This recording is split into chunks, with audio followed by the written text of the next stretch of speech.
A paz do Senhor.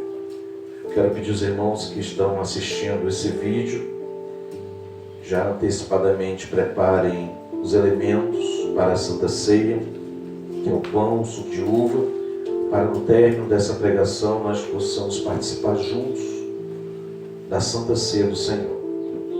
Amém? Hoje, em nossa igreja, é celebrada a Santa Ceia do Senhor. Eu gostaria de iniciar lendo um texto que está no Evangelho de João, capítulo 19, versículo 17 e 18, que diz assim a palavra do Senhor. Levando ele às costas a sua cruz, saiu para o lugar chamado Caveira, que em hebraico se chama Gólgota, onde o crucificaram, e com ele outros dois, um de cada lado, e Jesus no meio. Senhor nosso Deus e nosso Pai, em nome de Jesus, eu quero te pedir, ó Deus, mais uma vez, que o Espírito Santo use a minha vida como instrumento em suas mãos para que possa anunciar a sua palavra de acordo com o seu querer e com a sua vontade. Prepara o nosso coração para receber a tua palavra e que haja grande entendimento acerca de tudo que o Senhor vai nos ensinar nesse dia, em nome de Jesus. Então, como hoje em nossa igreja é celebrada a Santa Ceia do Senhor, e sabemos que a Santa Ceia, ela é um dos sacramentos ordenados pelo nosso Senhor Jesus Cristo. E celebrar a Santa Ceia significa celebrar a morte de Jesus. Sim, é uma celebração da morte de Jesus. E falar da morte de Jesus não tem como não falar acerca da cruz, acerca do Calvário. E o que significa para nós o Calvário? O que significa para nós a cruz? Porque no relato de João, que nós lemos, mostra o momento da crucificação de Jesus. O momento em que Jesus é cravado em um madeiro. É cravado na cruz, no monte chamado Gólgota, que significa caveira. Do seu lado, direito e esquerdo, dois malfeitores. Ele foi crucificado e do lado dele, dois malfeitores. Jesus não tinha culpa. Jesus era inocente. Não tinha nada que o culpasse. Não tinha nenhuma prova contra Jesus. Então, crucificam ele, colocam um malfeitor de cada lado, para que aquelas pessoas que olhassem e vissem Jesus crucificado, estariam ali três, não teria tempo para observar se um era inocente. Ele via os três. E para aquelas pessoas que assistiam, os três eram culpados. Mas é importante também lembrar nesse momento, levar entendimento a isso, que esse ato de nosso Senhor Jesus Cristo, o ato sacrificial de Jesus, ele fez por nós. E ele fez para levar sobre si os nossos pecados. Ele se sujeitou à morte de cruz pelas nossas transgressões, pelas nossas iniquidades. Então, ao contrário daquilo que nós poderíamos pensar, ou até mesmo sermos levados a pensar, que a cruz foi o lugar de martírio de Jesus? Não foi. A cruz foi o lugar de glorificação de Jesus. Ele mesmo diz para os seus discípulos, no próprio Evangelho de João, no capítulo 17, no versículo 1, ele diz assim, Jesus falou assim e, levantando os seus olhos aos céus, disse, Pai, é chegada a hora. Glorifica a teu Filho, para que o teu Filho te glorifique a ti. Aqui Jesus está se referindo à sua eminente morte.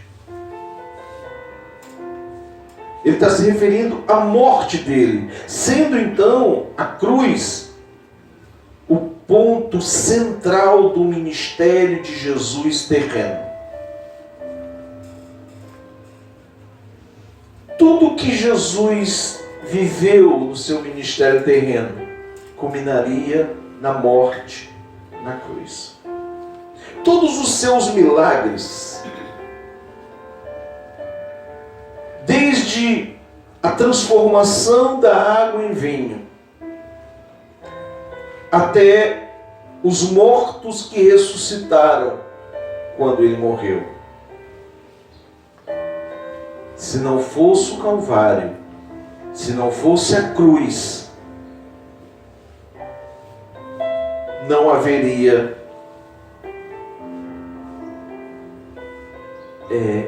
milagres para nós. Seria relatos históricos. Ou até mesmo a igreja primitiva poderia ter sido um grupo de fanáticos que seguiam um grande orador com uma linda mensagem, mas o tempo teria se encarregado de acabar com isso, de ter ficado para trás. A igreja primitiva teria desaparecido. Mas na cruz, o ministério de Jesus, a igreja do Senhor Jesus Cristo, ela é estabelecida. Ela foi gerada na cruz, onde o preço da nossa salvação foi pago. Foi na cruz, onde Satanás perdeu o seu poder, o seu domínio, a sua autoridade sobre a humanidade. Foi na cruz que o rei se fez servo.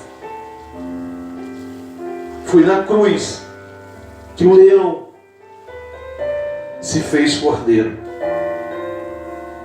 Foi na cruz que a videira verdadeira se fez raiz de uma terra seca. Foi na cruz que o eterno Deus revela a sua humanidade, ao se esvaziar de sua forma divina,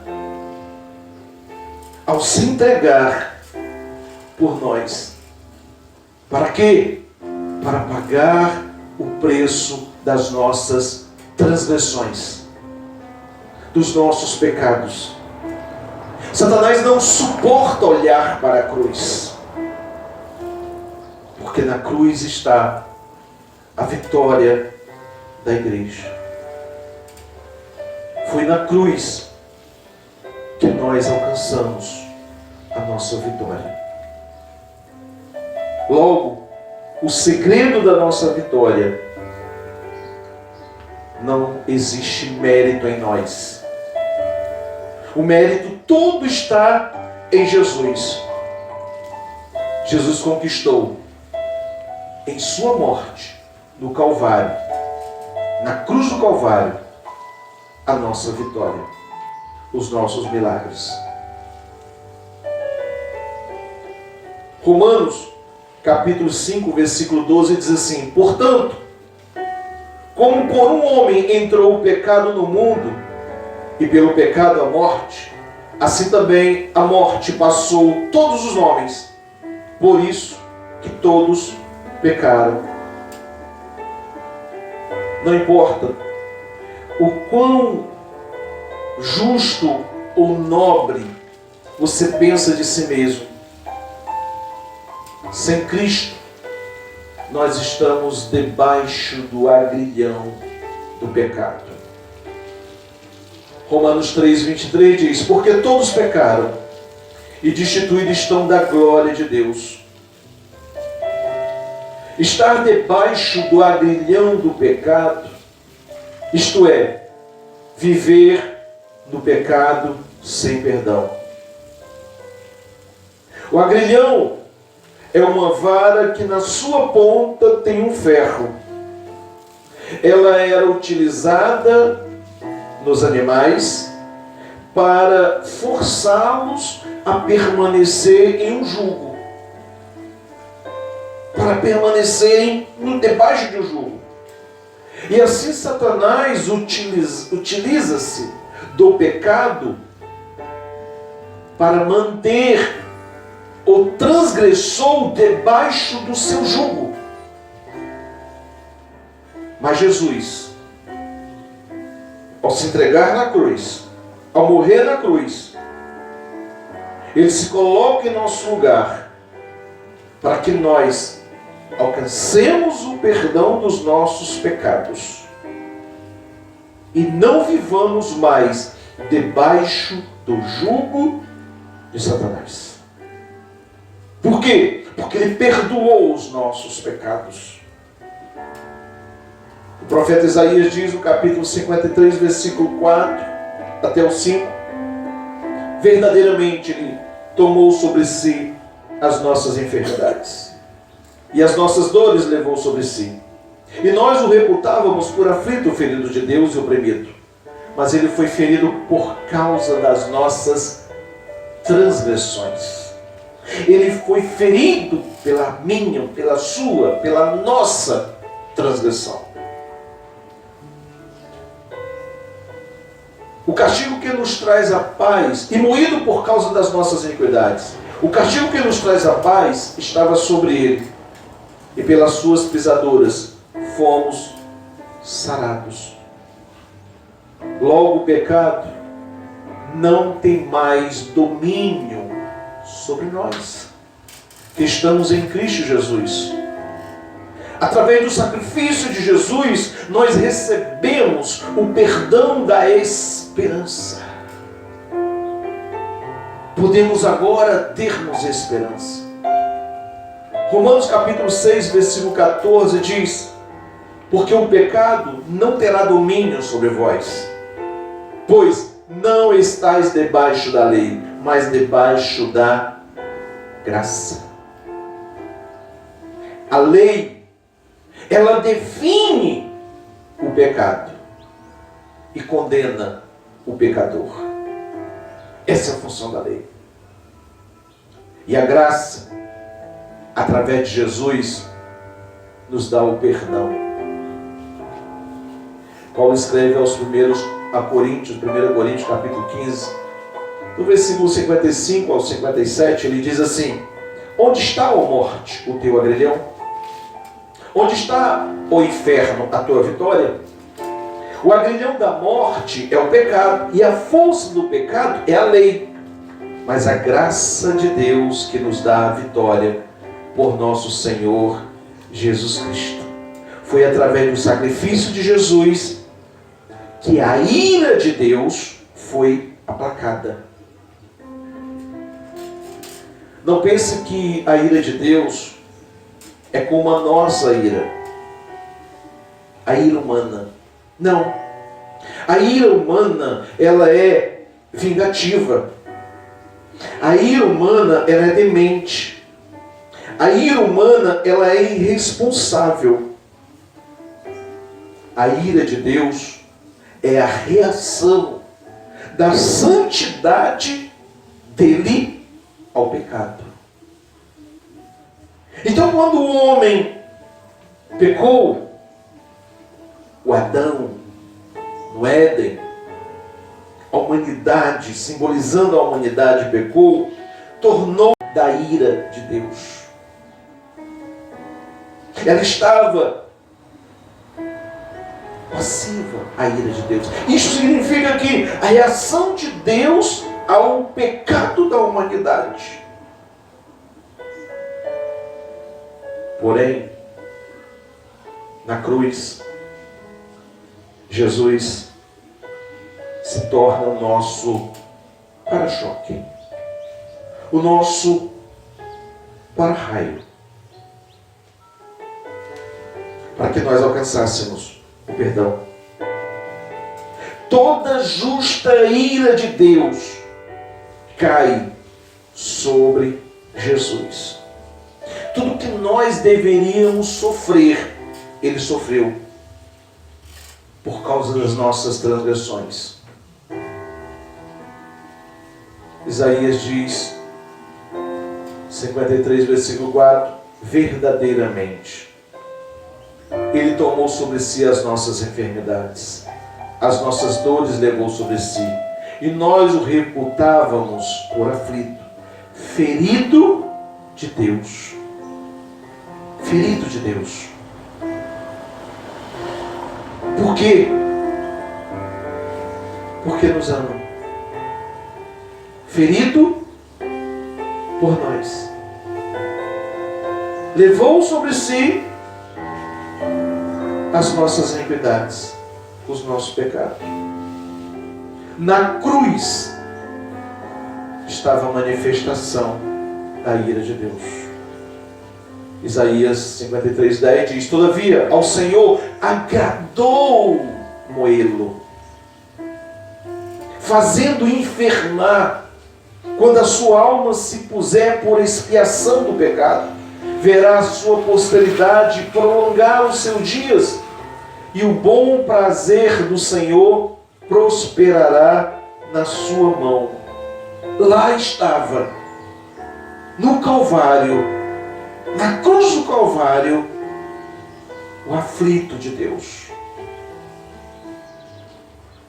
E Deus o agradou moê-lo naquele momento. Por mim e por você.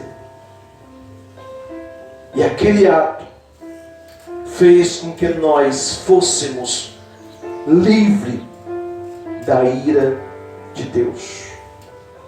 Da ira de Deus. E Paulo diz em Romanos 5:9, logo, muito mais agora, tendo sido justificado pelo seu sangue, seremos por ele salvos da ira. Foi na cruz que a maldição da lei foi quebrada. A lei, ela foi estabelecida por Deus para observância daqueles que queriam obedecer. O apóstolo Paulo, em Romanos 5, ele faz vamos dizer assim, uma das maiores dissertações teológicas sobre a lei e a graça. Quando ele faz a comparação entre o primeiro Adão no Éden e o segundo Adão, Jesus.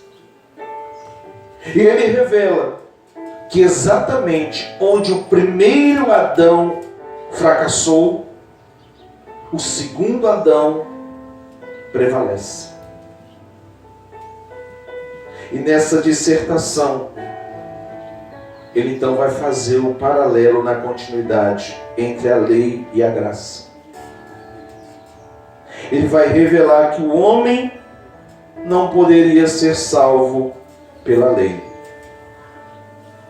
Porque para ser salvo pela lei, dependia da capacidade humana em obedecê-la sem tropeçar sequer em um ponto. Logo, para o homem, se torna impossível. E a graça não depende do homem. A graça depende da capacidade de Deus em amar o homem. E a Bíblia diz que Deus amou o mundo de tal maneira. Ele enviou o seu Filho para morrer em nosso lugar. Paulo, nesse mesmo pensamento, ele eleva até um pouco mais esse entendimento, quando ele escreve aos Gálatas, no capítulo 3, no versículo 10 e 11, ele diz assim: todos aqueles, pois, que são das obras da lei, estão debaixo de maldição. Porque está escrito: maldito todo aquele que não permanecer em todas as coisas que estão escritas no livro da lei, para fazê-la. Então veja, para ser salvo pela lei, precisaria cumpri-la por completo. 11 diz: é evidente que pela lei ninguém será justificado diante de Deus, porque o justo viverá pela fé. Cumpriu 99% da lei. Falhou em 1%, perdeu tudo. Tudo perdido. Então dependeria da capacidade humana em obedecer à lei. Logo, se torna impossível para o homem.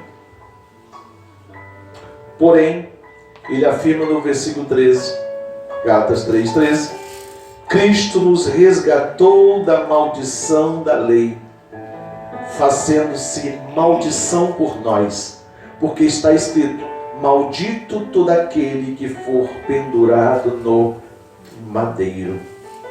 No Calvário, Jesus estabelece uma sentença que anula todo e qualquer pecado que penderia contra nós. Toda e qualquer iniquidade que era contrário a nós, Jesus anula. Como? Se colocando como um maldito na cruz, no madeiro. Fomos perdoados através do sacrifício de Jesus na cruz do Calvário. O apóstolo Paulo, em Romanos 7, ele se despede de toda a autoridade apostólica dele. E ele então faz um dos relatos extremamente contundente para que nós possamos compreender. Romanos 7, versículo 14 até o 17 diz assim: porque bem sabemos que a lei é espiritual, mas eu sou carnal, vendido sobre o pecado. Porque o que faço não aprovo, pois o que quero, isso não faço.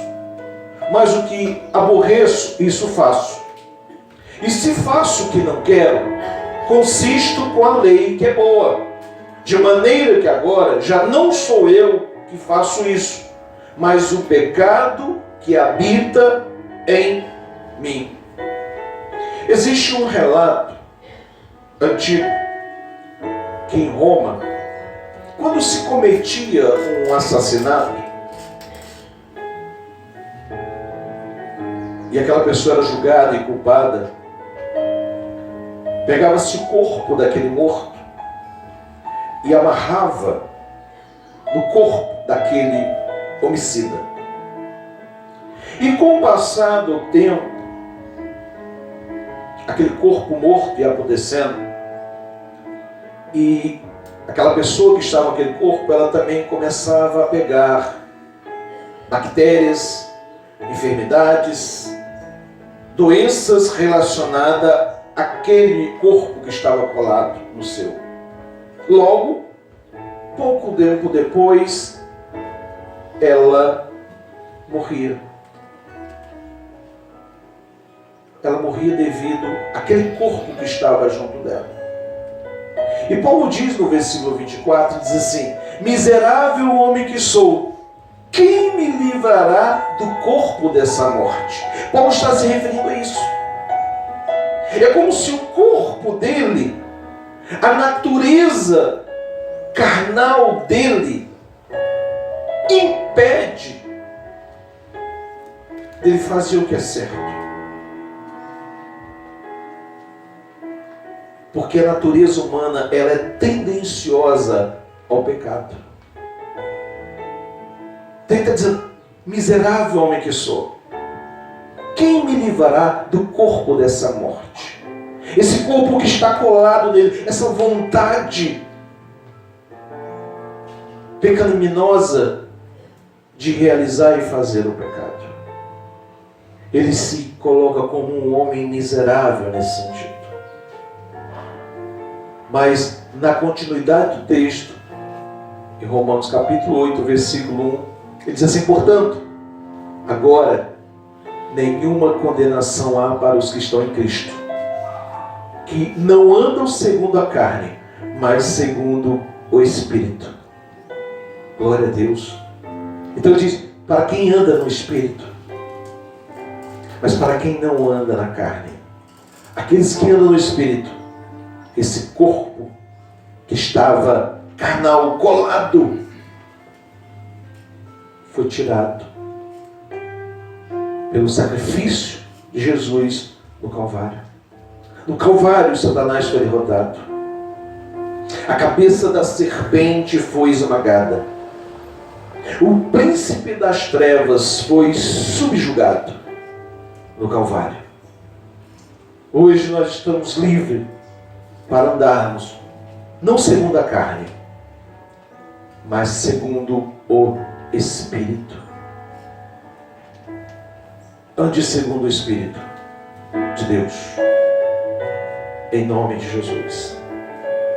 Hebreus capítulo 2, versículo 14 até o 15 diz assim: e visto como os filhos participam da carne e do sangue também, ele participou das mesmas coisas, para que pela morte aniquilasse o que tinha o império da morte, isto é, o diabo, e livrasse todos os que, com medo da morte, estavam por toda a vida sujeitos à servidão. Jesus se submete à natureza humana. Ele morre como homem. Talvez um dos grandes desafios da igreja primitiva foram as heresias que surgiram no meio da igreja. E uma das grandes heresias foi o docetismo,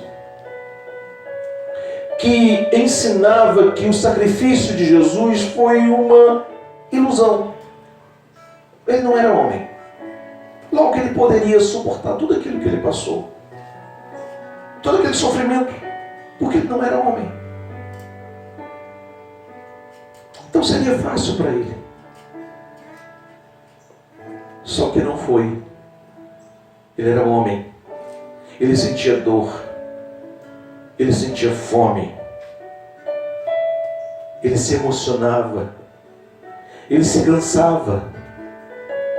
Por isso que o escritor de Hebreus diz: e visto como os filhos participam da carne e do sangue, também ele participou das mesmas coisas, como homem, carne e sangue, para que pela morte aniquilasse o que tinha o império da morte, isto é, o diabo. Ele se entregou como homem para vencer o filho da perdição, para que a cabeça da serpente fosse esmagada, para que o príncipe das trevas fosse subjugado, aquele que tinha o poder da morte, e livrasse todos os que com medo da morte estavam por toda a vida sujeito à servidão. Satanás usa da morte como instrumento de ameaça e opressão para manter a humanidade sobre o seu cativeiro. Hoje as pessoas estão o quê? Com medo da morte. Estão oprimidas, presas, trancadas, com medo da morte. Jesus se submete à morte humana, para que através da sua morte nos libertasse do poder da morte. Assim, nos tiraria e nos tirou da escravidão do pecado. Então, falar do Calvário também é falar do Pentecostes. Também é falar do Espírito Santo. Pois, depois da morte de Jesus na cruz, Ele ressuscita. Ele diz para os seus discípulos, antes de subir aos céus, que nós não ficaríamos órfãos. Ele enviaria um outro Consolador, o Espírito Santo de Deus. Então, Ele ascende aos céus e envia o Espírito Santo para a sua igreja, para batizar, para curar, para libertar e para promover o avivamento à sua igreja. Hoje somos livres. Hoje nós podemos dizer que servimos a Deus. E o apóstolo Paulo recomenda para nós, Efésios capítulo 5, versículo 18: e não vos embriagueis com vinho, em que há contenda, mas enchei-vos do Espírito. Que o Espírito Santo inunde o seu coração com a sua presença. Deixe o Espírito Santo entrar no seu coração nesse momento. Deixe o Espírito Santo inundar a sua vida, te curar, te libertar, promover a paz no seu lar. E assim seja um instrumento de Deus, em nome de Jesus. Aonde você for, aonde você estiver, Deus esteja te usando, em nome de Jesus. Amém. Esse momento também é o momento de celebrar a Santa Ceia, como dizemos.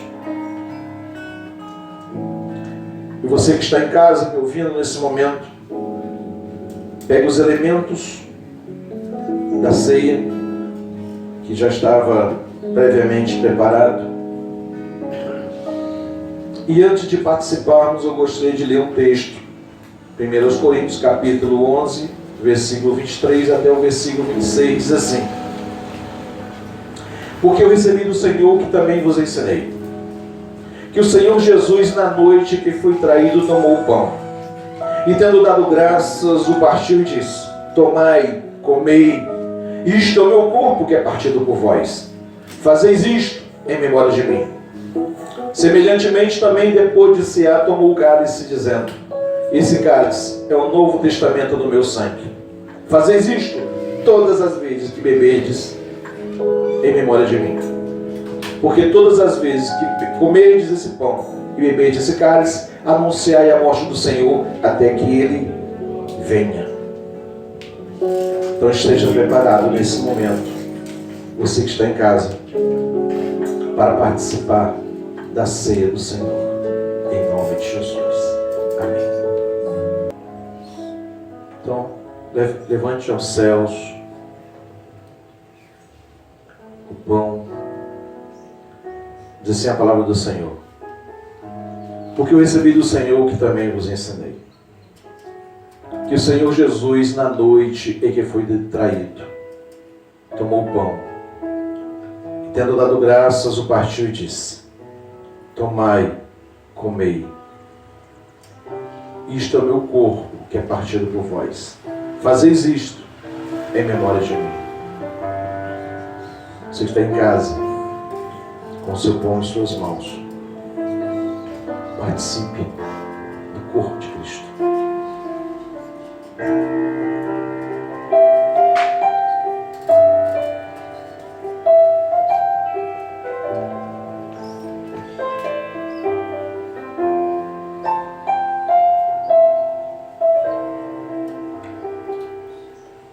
Levante o cálice aos céus. Semelhantemente também, depois de ceiar, tomou o cálice, dizendo: esse cálice é o novo testamento no meu sangue. Fazeis isto todas as vezes que bebedes, em memória de mim.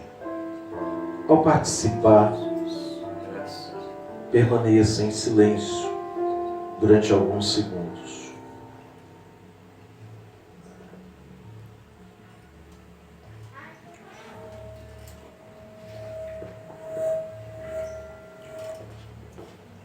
Glória a Deus. O sangue de Jesus, que nos purifica de todos os pecados, que esteja sobre a sua vida, em nome de Jesus. Aleluia. Adore o Senhor. Quero pedir aos irmãos que nos assistem que contribuam com a obra de Deus, que sejam fiéis em seus dízimos. Não desampare a casa de Deus.